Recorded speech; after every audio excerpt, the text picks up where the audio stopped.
সারা বছর নানান সবজি দিয়ে ডাল খেলেও গরমকালে সজনের ডাঁটা দিয়ে ডাল খেতে কিন্তু বেশ লাগে।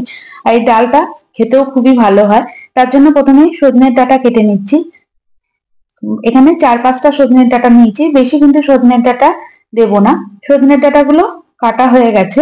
এবার মসুরির ডাল ভালো করে ধুয়ে সিদ্ধ বসিয়ে দেবো। তার আগে পেঁয়াজ, টমেটো, রসুন কেটে নিচ্ছি। একটা মিডিয়াম সাইজের পেঁয়াজ নিয়েছি, একটা মিডিয়াম সাইজের টমেটো আর 5 থেকে 6 কোয়া রসুন কেটে নিচ্ছি।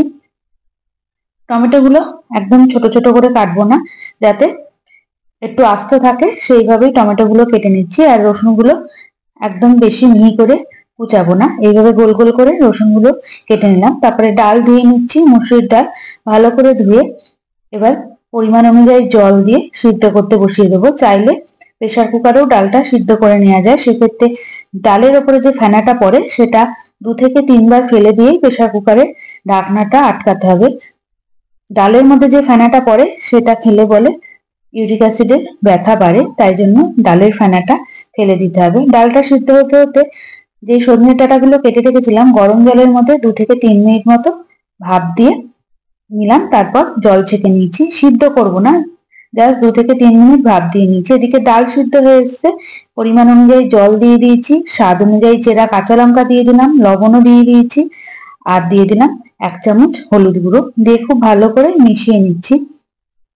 তারপর এর মধ্যে দিয়ে দেবো ভাপ দিয়ে রাখা সজনের ডাঁটা। সজনের ডাঁটাগুলো দিয়ে কিছুক্ষণ মতো ফুটিয়ে নিচ্ছি।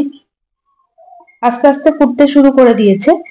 2 থেকে 3 মিনিট ফোটানোর পর গ্যাস বন্ধ করে দিয়েছি। এবার কড়াইয়ে দিয়ে দেবো পরিমাণ অনুযায়ী সর্ষের তেল। যেহেতু ডাল করছি বেশি তেলের প্রয়োজন হবে না। তেলের মধ্যে তেজপাতা, শুকনো লঙ্কা আর 1/2 চামচ গোটা জিরে ফোড়ন দিয়ে দিলাম। প্রথমেই দিয়ে দিচ্ছি কেটে রাখা রসুনগুলো। রসুনগুলো দিয়ে হালকা আঁচে 2 থেকে 3 মিনিট ভেজে নিচ্ছি, বেশি লাল করে রসুনগুলো ভাজবো না। রসুন ভাজা হয়ে গেলে এর মধ্যে দিয়ে দেবো পেঁয়াজ কুচিটা। পেঁয়াজ কুচিটা দিয়েও বেশি লাল করে ভাজবো না। পেঁয়াজ কুচিটা যখন হালকা লাল হতে শুরু করে দিয়েছে এর মধ্যে দিয়ে দেবো কেটে রাখা টমেটো। টমেটো গুলো আগেই বলেছি একদম গলিয়ে দেবো না, তাই তেলের মধ্যে 2 মিনিট মতো নাড়াচাড়া করে নিচ্ছি। এবার এর মধ্যে দিয়ে দেবো ডাল। ডালটা দিয়ে মিডিয়াম আছে 3 থেকে 4 মিনিট ফুটিয়ে নেবো। আর এই ডালটা বেশি পাতলা হলে খেতে ভালো লাগে না। আমার মতো করে কে কে সজনে ডাঁটা দিয়ে ডাল রান্না করো অবশ্যই কমেন্ট করে জানিও।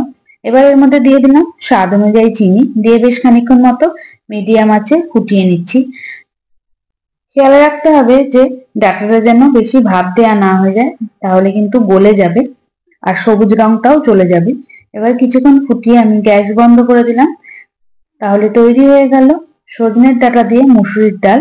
আশা করছি রেসিপিটা তোমাদের ভালো লাগলো। দেখা হবে অন্য কোনো নতুন রান্না নিয়ে। ততক্ষণ ভালো থাকো, সুস্থ থাকো, দেখতে থাকো আরো নতুন নতুন অনেক রান্না।